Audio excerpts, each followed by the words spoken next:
გამარჯობა მაყურებელს სალამი მიშა ჩვენ როგორც ვიწინასწარმეტყველეთ წინა იმაში გადაცემაში პირველში ახლა მეორე გვაქვს რომ შემდეგი ალბათ ირანზე მოგვიწევს ლაპარაკი ესეც გამოვიდა ირანზე დაგვიგროვდა ძალიან ბევრი მასალა სადღაც იანვრის ბოლოს მე ჯო ვილსონი გამომწერი მყავს და აქტიურად ვუკომენტარებ ხოლმე საქართველოზე როგორც კი დაწერს რამეს ეგრევე გაანთავისუფლეთ მიხეილ სააკაშვილი ვუწერ კომენტარებში ამიტომ ძალიან ჩასაფრებული ვარ მის ტვიტებზე და დაწერა რომ ირანსო მოკლედო წელს ძალიან რთული წელი ელისო და შეიძლება ირანული რეჟიმის ბოლო წელი იყოს ასეთი ტვიტი დაწერა და მე ნუ დააყარეს და დააყარეს რაც დააყარეს შენს ძალიან კარგად იცი იმიტომ რომ დებ პოსტებს ამაზე შენს ნიუს გვერდებზე ყველგან და მოდი დავიწყოთ აბა რეები დააყარეს ირანს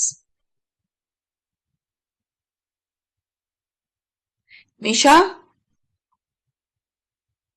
ხوار გაითიშე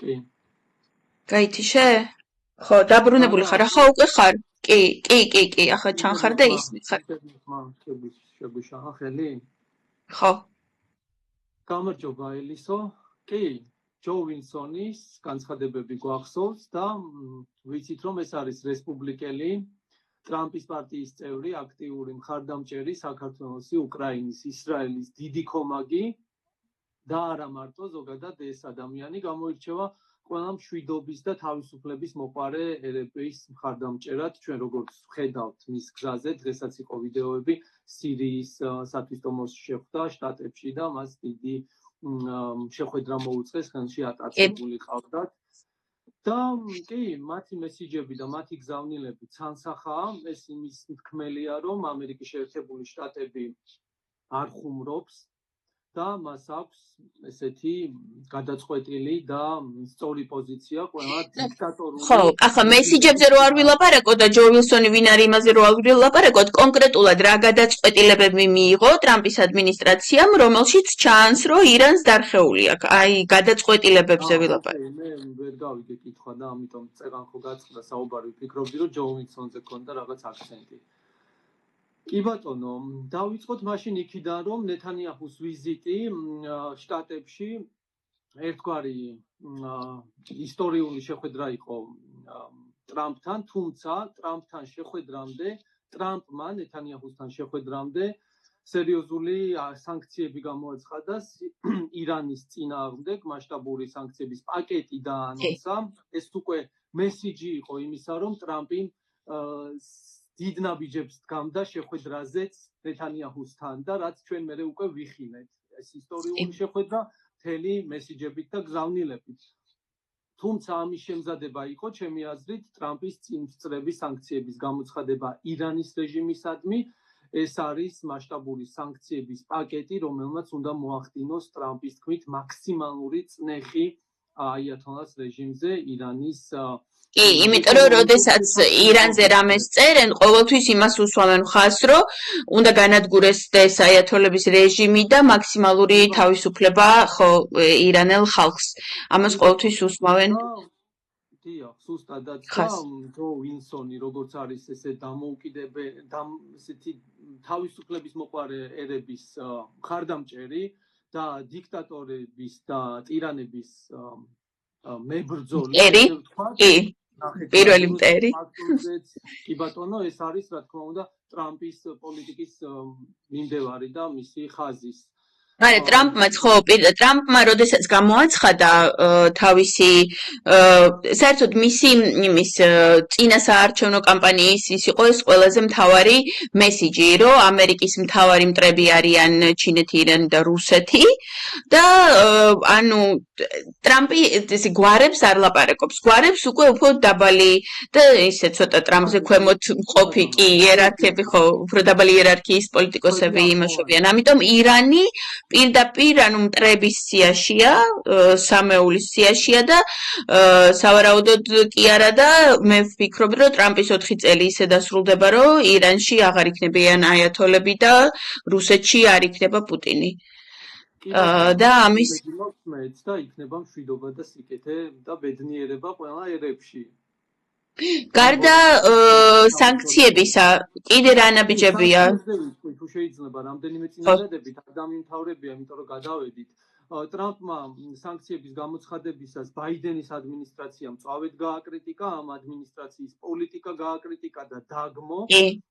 და თქვა, რომ წინა პრეზიდენტმა ნავთობის ექსპორტზე სანქციების არასათანადო, არაშესაბამისი და არაადეკვატური აღსრულებით ირანს საშუალება მისცა ნავთობის გაყიდვით ბირთვული პროგრამა შეემუშავებინა, დაეფინანსებინა ახლო აღმოსავლეთში ტერორისტები, ჩვენ ვიცით ჰეზბოლა, ჰამასი, ჰუსიტები და ასე შემდეგ, ეს პროქსი ძალები, რომლებიც იმ ბოროტების ღერძის განშტოებაა, რომელსაც ირანი მართავს. და ამ კონტექსტში ტრამპმა მკაცრად დაგმო წინა ადმინისტრაციის მიდგომა და თქვა, რომ ეს ტრამპის ეს აღმასრულებელი ბრძანება, ხაზინის განკარგულება, რომელიც ახლა გაიცემა და გაიცა უკვე ტრამპის მიერ მოეწერა ხელი, მაქსიმალურ ეკონომიკურ ზეწონას და წნეხს მოიცავს, მათ შორის სანქციების დაწესებასა და ამ სანქციების თავის ამრიდებლებისთვის, ანუ სხვა ქვეყნები, რომლებიც ეხმარებიან ეს კონტექსტში, რაღაც კონტექსტში და არიდებინებენ გზას, შემოვლითი გზებით, მათზეც იმოქმედებს ეს საპასუხო მექანიზმები, რომლებიც უკვე რომლებზეც გასცა ტრამპმა ბრძანება. გარდა ამისა, დირექტივა გაიცა სახელმწიფო დეპარტამენტისადმი და მიუთითებს, რომ ირანის ნავთობის ექსპორტი, სადაც კი გადის, უნდა იყოს ნულამდე დაყვანილი. ეს ნიშნავს, რომ ფაქტობრივად ირანი სრულ იმაში მოექცევა იზოლაციაში და კოლაფსში. ანუ ნავთობის გაყიდვის საშუალებას საერთოდ არ მისცემენ და ნოლზე დაიყვანენ მის ნავთობს. კი ბატონო, ნულზე დაიყვანენ მის ნავთობს, ეს ითქვა, ესეც ანსახად და გაესვა ხაზი ამას. ეს არის ძალიან სერიოზული ნაბიჯი.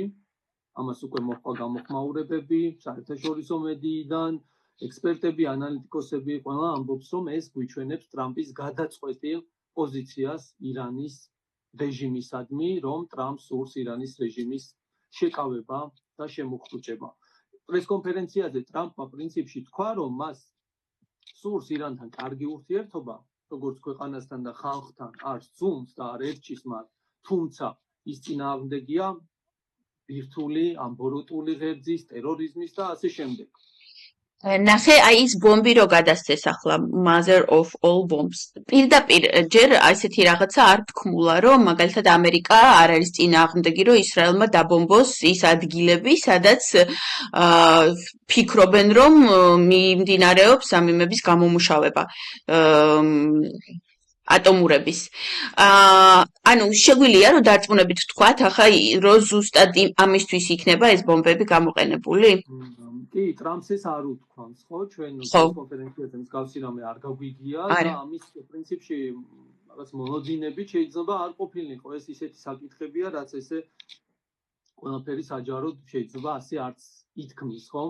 თუმცა ტრამპის ნაბიჯები და მისი მიმართულება და ხაზი ამას ცხადყოფს და აჩვენებს, რომ ისრაელისადმი ის სრული გაძლიერებითაა მობილიზებული და მოწოდებული, რაც უკვე ისრაელს აძლევს იმის საშუალებას და შანსებს, რომ მოახდინოს მასშტაბური თუნდაც ის, რასაც ბევრი ელოდება, შეტევა ირანზე.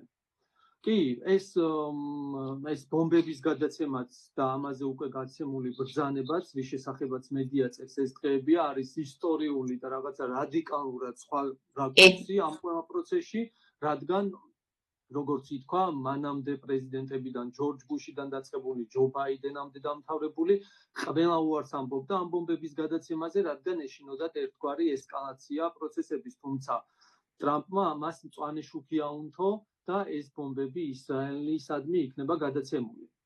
ეს ნიშნავს ერთგვარად ეს ხო ძალიან კარგი გადაწყვეტილებაა, ძალიან მაგარი რაღაცაა. და ატომურ ობიექტებზე შესაძლო თავდასხმისთვის ეს არის ერთგვარი სიგნალი. ამას გარდა გუშინ გახდა უკვე ცნობილი, რომ 7 მილიარდის შეიარაღება დაამტკიცა ტრამპის ადმინისტრაციამ, რაც ბაიდენს ჰქონდა გაყინული და წინა ადმინისტრაციის პერიოდში იყო გაყინული, ესეც დამტკიცდა, ესეც მოიცავს მასშტაბურ შეიარაღებას და ესეც გადაეცემა ისრაელს უახლოეს პერიოდში. ამდენად პროცესების განვითარება, რა თქმა უნდა, ძალიან ისეთია, შეიძლება წინსწრებად ვერ ვივარავ. ძალიან სწრაფად ვითარდება, იმდენად ბევრი კარგი რაღაცა მოხდა ბოლო 2 კვირის განმავლობაში, რომ მე ვერ ვასწრებ ხოლმე რაღაცაებზე ლაპარაკს უკვე იმდენად ბევრი ნიუსია. ნახე, ჩვენ წინა გადაცემაში იმაზე ლაპარაკობდით, რომ ჰეზბოლას შესუსტებამ როგორ ხელი შეუწყო იმას, რომ სირიაში დამხობილიყო ასადის რეჟიმი.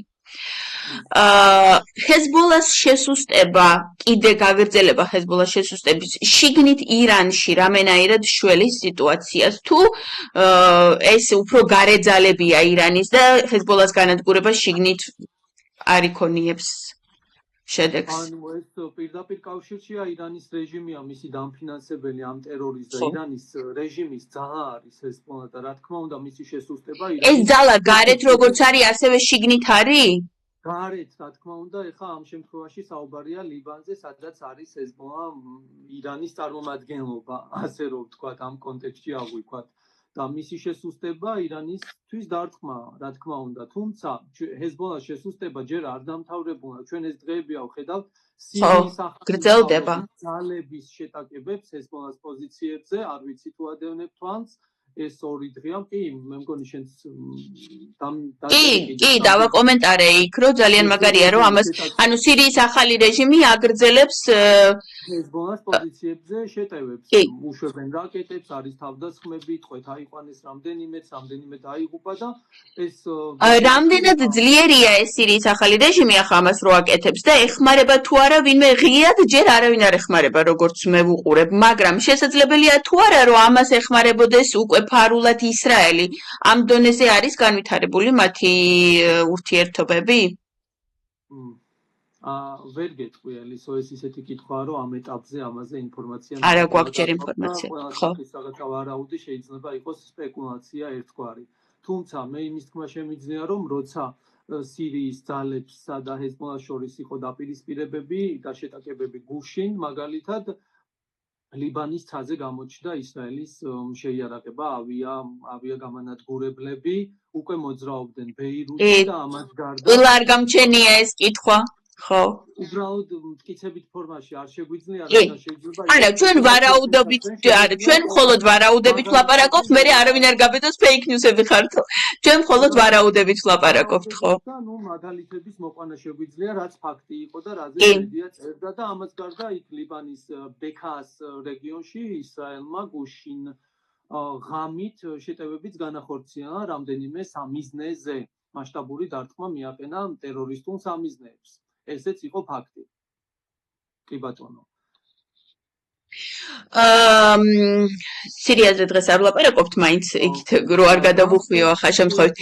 ტრამპზე ვიტყვი კიდევ რამდენიმე წინადადებით კი, გადავიდეთ ახლა ტრამპზე, უყურე ნახე, ანუ ირანს ჯერჯერობით ასუსტებს მაქსიმალურად განადგურებაზე ჯერ არ გადასულა მოქმედებები, მაქსიმალურად ასუსტებს ისრაელი იმით, რომ ვანადგურებთ ნელ-ნელა ჰეზბოლას.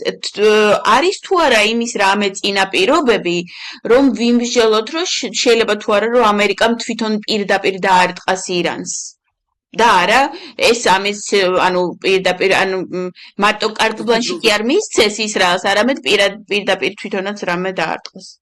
აი, ზუსტად ტრამპის ციტატა იყო, რომ ჩვენ არ გვინდა ვიყოთ მკაცრი ირანის მიმართ, ჩვენ არ გვინდა ვიყოთ მკაცრი არავის მიმართ, მაგრამ მათ არ შეუძლიათ კონდეთ ბირთვული იარაღი, ეს იყო ციტატა, რომელიც ტრამპმა გააჟღერა.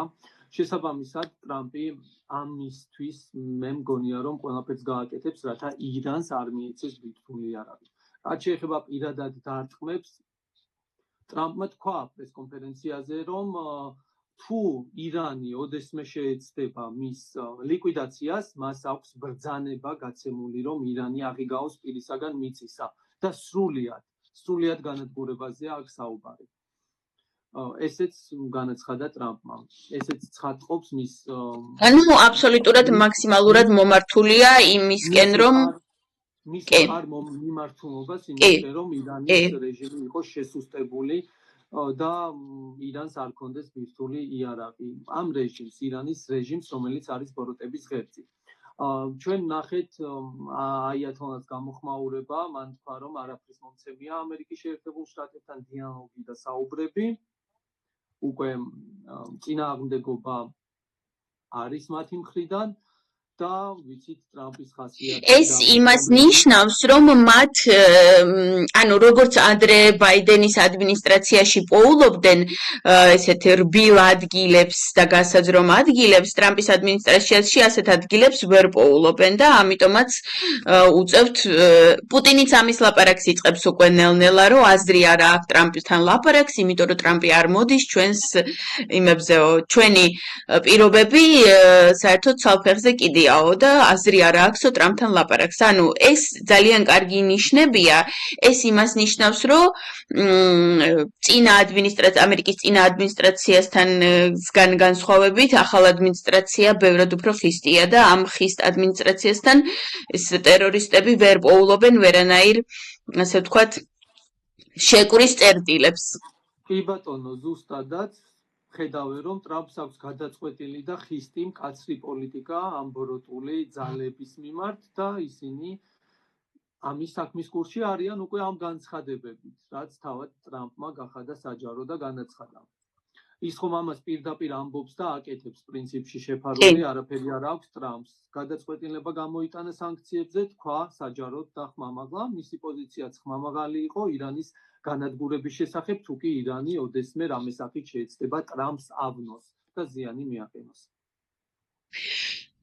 ამიტომ ახლა, ანუ უახლოეს თვეებში გამოჩნდება სავარაუდოდ რა გადაწყვეტილება ექნება ისრაელს და ამერიკას და რო გაანადგურებენ უკვე ამ ბირთვულ, ასე ვთქვათ, საწარმოებს თუ რაც არის იქ ლაბორატორიებს თუ რა ჯანდაბაც არის, ასევე ხო, ასევე რომელიც წეგან შენ ახსენე ელისო ის მადაოფონ ბომბს, ყველა ბომბის დედა, რომელსაც ვეცადით 11 ტონიანი ბომბებია. და შეუძლიათ გაანადგურონ მიწის ქვეშა მდებარე ობიექტები და ზუსტად ასეთი ობიექტებია ირანში, ხო, როგორც ჩვენ ვიცით. ირანის ბირთვული ობიექტები. კი, და იმედია იმდენად არ აქვს სიღრმეში ჩათხრილი ეს, რომ მაზეროვ ბომბიც რო ვერ მიწვდეს, ასეთ ისე სავარაუდოდ, იმიტომ რომ იციან ზოგჯერ იმას ასადის სიმებს რო ქონდა რამდენ სართულიანი იყო, მე 11 სართულიანი იყო ციხე მიწის ქვეშ, ანუ არ ეზარებათ 9, ჩვეულებრივ თხუნელები არიან, მე მგონი და არა ადამიანები. ნაშრალაც ხო ეგეთ გვირაბში იყო გაჩხერილი, ჩამალული მიწაში. ხო, ანუ იმდენად ღრმად თხრიან, რამდენადაც საერთოდ მიწის ზედაპირი აძლევს საშუალებას. მაგრამ იმედია ამას ყველაფერს მივწვდებით. და მე ანუ უკვე სანახავი იქნება ეს ჰეზბოლას განადგურება და აი ამ ლაბორატორიების განადგურება, როგორ შეარყევს შიგნით ამ რეჟიმს, რომ ხალხმა მე უკვე შეძლოს მათი მთლიანად რეჟიმის მოგუდვა, ასე ვთქვათ, იმიტომ რომ ახლა არც ისრაელი, არც ამერიკა არ არის ის ქვეყანა, რომ შევიდეს და ჯარი დააყენოს ახლა ისრაელში და ხალხის მაგივრად გააკეთოს მათი გასაკეთებელი საქმე, ხო? არა და თან მნიშვნელოვანი ფაქტორი ის არის, რომ მათ სწორედ ირანელი ხალხის ეშინიათ ყველაზე მეტად. აიათოლას რეჟიმს ეშინია ირანელი ხალხის აჯანყების ეშინია, იცის რომ ეს ხალხი თუ აჯანყდა, მას ვეღარავინ შეაკავებს. და აი ამ ხალხის აჯანყებას და ბოლომდე, იმიტომ რომ ბევრი მცდელობა ჰქონდათ საწყლებს და ძალიან ბევრი ადამიანი დაიღუპა ამ მცდელობებში 45 წლის განმავლობაში. აი საბოლოო აჯანყებისთვის რამდენად საკმარისი და ძლიერი ბიძგი იქნება აი იმ ლაბორატორიების და ჰეზბოლას განადგურება გარედან. მე შეიძლება, თუმცა ამერიკას ხო ყავს მოკლული ერთ-ერთი ლიდერი და შეიძლება ასე კიდე რამოდენიმე ლიდერი მოუკლან, მაგალითად, რაც კიდე უფრო გააძლიერებს მერე უკვე ხალხს. კი, და ეს ჩემი აზრით იქნება ძალიან დიდი ბიძგი და мотиваცია ერთგვარი ხალხისა, რომ გამოვიდეს და მასშტაბურად, მასობრივად მოახდინოს რეჟიმის რყევა უკვე შიგნიდან და ხალხიც ამას ელოდება, ჩემი აზრით ირანში, იმიტომ რომ მე მყავს ირანელი ოპოზიციონერები გამოწერილი, ვისაც ვადევნებ თვალს, ვისაც ვკითხულობ, თქვა ზოგი ემიგრაციაშია გაქცეული და უცხოეთში ცხოვრობს. ხალხი ელოდება რყევებს, მასშტაბ ისრაელს ამიტომ გულშემატკივრობდნენ ეს ბოლო მთელი პერიოდი, ირანელები უფრო მეტად ითხოვდნენ რეჟიმის ზე დარტყმებს, ირანის რეჟიმზე დარტყმებს, ვიდრე დაუშვათ ისრაელელებს. სირიელები, ხო, არა, სირიელებიც მაგალითად არ ითხოვდნენ ისე ძალიან, როგორც ირანი ითხოვს. კი, ირანს ძალიან ძლიერი ოპოზიციური ის ყავს. აი, ახლა ჯო ვილსონი სერიალებს რო შეხვდა, ირანსაც ყავს ასე ამერიკაში ძალიან ძლიერი ოპოზიციური ფრთა. კი, დიასპორა და ისინიც დარწმუნებული ვარ, ესე მჭიდროდ მუშაობენ ტრამპის გუნდთან. მეც დარწმუნებული ვარ, კი ბატონო, მეც დარწმუნებული ვარ და კი, ასე იქნება. ზოგი ჭირი მარგებელიაო რო იტყვიან, ზუსტად ჩვენზეა ეს, რომ როგორი გაბრაზებულები ვიყავით, როდესაც კობახიძე ჩადიოდა ირანში და იქ ვიღაცების ქელეხებზე რო დადიოდა და ამან რამდენად უფრო დიდ საფრთხის ქვეშ დააყენა ჩვენი ქოცების რეჟიმი, ზუსტად იმ სიარულებმა და ძალიანაც კარგი რო იარა მაშინ და იმისგან ნახეთ ჯო ვილსონის პოსტებიც ამ თემებზე და არა მარტო გამოხმაურებები, ეს თემები ესე არ ჩაივლის. ამაზე მგონი წინაზეც ვახსენეთ ჩვენ რამდენიმე სიტყვით. ამას მოყვება ნამდვილად გამოხმაურებები. კი, და ფოტოების და მიდებაც, დადებაც რო არ ეზარება ხოლმე. და არ ივიცეთ და ჯო ვილსონი ზუსტად ასე არის მადუროს რეჟიმის მიმართაც თუნდაც ვენესუელაში. კი, და ყველაზე სასიამოვნო ჩემთვის ის პოსტი იყო, სადაც ეს მადუროები და ყველა პუტინები ჩამოთვლილი ქონდა იმ სიაში. პირველ ადგილზე იყო ჩვენი ივანიშვილი, როგორც პირველი რიგის გასანადგურებელი და მოსაშორებელი მტერი. კი, ანუ ჩვენ ამაზე ყველაფერზე იმიტომ კი არ ვლაპარაკობთ, რომ საქმე არ გვაქვს ახლა და ირანი ძალიან გვაინტერესებს. ირანი იმიტომ გვაინტერესებს, რომ ირანის, ნახეთ, ჯერ თვითონ ირანს არ ვებრძვით მის აი ამ გარშემო რაღაცეებს, რასაც ხეზბოლა და რაღაცეები ქვია იმას ებრძვის. ხო, ისრაელი. ეს მიგვიყვანს იქამდე, რომ დასუსტება და საერთოდ განადგურდება აიათოლების რეჟიმი, ეს ავტომატურად მიიყვანს იმას რუსეთის შესუსტებაზე. და რუსეთის შესუსტება არის ჩვენი დეოკუპაცია და ჩვენი ტერიტორიების დაბრუნება. ამიტომ ძალიან კარგი რაღაცეები ხდება და შემდეგი 4 წელი იქნება დარწმუნებული ვარ მხოლოდ კარგი ამბების 4 წელი და ეს 4 წელი ჩვენ მიგვიყვანს საბოლოო ჯამში იქამდე რომ საქართველოს უბრალოდ ქოცების კი არ მოვიშორებთ მთლიანად აღვადგენთ ტერიტორიულ მთლიანობას შემდეგ 8 წელიწადში ჩემი პროგნოზით. ამიტომ ნახოთ და ყველაფერი რაც ასუსტებს რუსეთს ჩვენს მტერს ვახარებ ჩვენ რა თქმა უნდა ეს იქნება ირანის დასუსტება შიგირანში თუ სხვა პროქსი ძალების და ძალიან დიდი მადლობლები ვართ ისრაელის პირველ რიგში რომელიც ამას ძალიან წარმატებულად აკეთებს. წინსწრებად და წამოწყებით ინოვატორულად ისრაელის წამოწყებაა რა თქმა უნდა. პრინციპში ნეთანიაჰუმ თქვა კიდეც რომ ახლო აღმოსავლეთის სრულიად შევცვლიო და აი ჩვენ ვართ რაღაც ეტაპზე ამ პროცესების მომსწრე. თუ როგორ განვითარდება, ამასაც ნახავ. ნეთანიაჰუ რომელ წელს იყო არჩეული? ნეთანიაჰუ 23-ში თუ 22-ში? არ მახსოვს. მე მგონი 20 კოვიდის მერე. ხო და ანუ ძალიან ისენი იყო ხოლმე რომ ვითომ რუსეთუმე არისო და ვითომ ისაო და ვითომ ესაო და ხარდამჭერი არც ვიყავი ელისო არასდროს მახსოვს რომ წავე რეპორტაჟებიც კი მქონდა მასზე გაკეთებული ტელევიზიაში რომ მუშაობდი რატომღაც სულ აკრიტიკებდი ხოლმე წინა პერიოდში ასეთი პოლიტიკა თუ ასეთი მიდგომა იყო ეთქობა რაღაცა ერთგვარი მე ამ პროცესებში და ნეთანიაჰუსადმი ეს რაღაცა სოლიდარული პოლიტიკა თუ რაღაც მოწონება თუ რაღაც შეიძლება ასე დავატქვათ იქიდან გამიჩნდა რომ ხედავ 7 ოქტომბრის შემდეგ 2023 წლის 7 ოქტომბრის შემდეგ როგორ მასშტაბურად და მასობრივად იბრძვის ნახე ბოდიში ახლა ირანს რო იმას ვიზამდე ირანს ცოტა რომ მოვცილდებით მაგრამ აი მოიყვანე რამოდენიმე მაგალითი რის გამო აკრიტიკებდნენ მას და რა ყველაზე დიდი პრეტენზიები მის მიმართ რა იყო ეს რაღაცა ჩარჩენილი იყო მწვავედ ღაზის სექტორი აკვიატებული ქონდა მსოფლიო მედიას და დასავლეთს და ზოგადად სამყაროს ღაზის სექტორი და ნეთანიაჰუს პოლიტიკა ყველა ვარიანტში ნეთანიაჰუს ვაკრიტიკებდით და აკრიტიკებდნენ და სულ მიდიოდა ნეთანიაჰუმდე პასუხისგებლობა და მთელი ლანძღვა რომ ის აკეთებს ყველაფერს ცუდს იქ და ამ ღაზის მოსახლეობას უწყობს გენოციდს ხოცავს მასშტაბურად ანადგურებს და ასე შემდეგ ეს მოდიოდა მთელი პროპაგანდა მთელი პროცესი რაც მე მახსოვს სულ ასე იყო და 7 ოქტომბრამდეც აკრიტიკებდნენ გენოციდზე, ღაზის გენოციდზე. კი, ღაზის სექტორში ხა სულ იყო ეს რაღაც შეტაკებები, ისრაელმა ღაზას საერთოდ 2005 წელს დატოვა. თავისი დასახლებები დაანგრია და გამოვიდა, მაგრამ იყო ეხა შიგადაშიგ ტერორისტული რაღაცები. ისრაელი ღაზას საზღვარს აძლიერებდა, იცოდა და ხედავდა, რომ იქ იყო სრული საფრთხე და მუდამ საფრთხე ისრაელისთვის. და ამიტომ ქონდა კონტროლი გამკაცრებული იქ, რომ ტერორისტებისადმი, მიდგომებისადმი სიმკაცრე ქონდა. და ამ კონტროლის სიმკაცრის გამო აკრიტიკებდნენ, რომ ეს ღაზის გენოციდს უწყობსო ხელსო? შიგადაშიგ ხო იყო დაპირისპირებები, ცეცხლის გახსნების შეტევები, ეს ხომ ხა 2023 წლის 7 ოქტომბრის შემდეგ მასშტაბური ომის სახით მიიღო, ხო?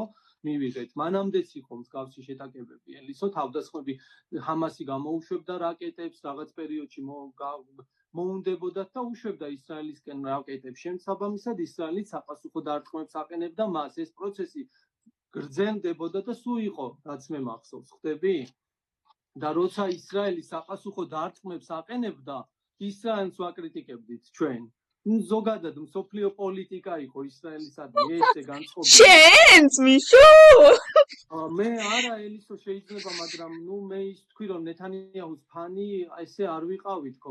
მაქვს მე რეპორტაჟები ხა აკიც უნდა მოვიძიო სადაც მაესტროზე რომ მუშაობდი, სადაც რაღაცა ის მასალები შეიძლება კრიტიკული იყოს თქო. ხა ესე მწავედ კი არ ვაკრიტიკებდი, ეს არ მithქვამს, უბრალოდ ვიყავი რაღაცა კრიტიკული ნეთანიაჰუსადმი განწყობილი, მაგრამ ამ პროცესების შემდეგ მე მისადმი ვარ ძალიან ესე პოზიტიურად და რადიკალურად სხვანაირად განწყობილი. როგორც ტრამპმა თქვა, რომ რადიკალურად შეიცვალა პოზიცია პალესტინის სახელმწიფოსადმი პრესკონფერენციაზე, შეიძლება ესე ვარ ნეთანიაჰუსადმი რადიკალურად სხვა პოზიციით განწყობილი.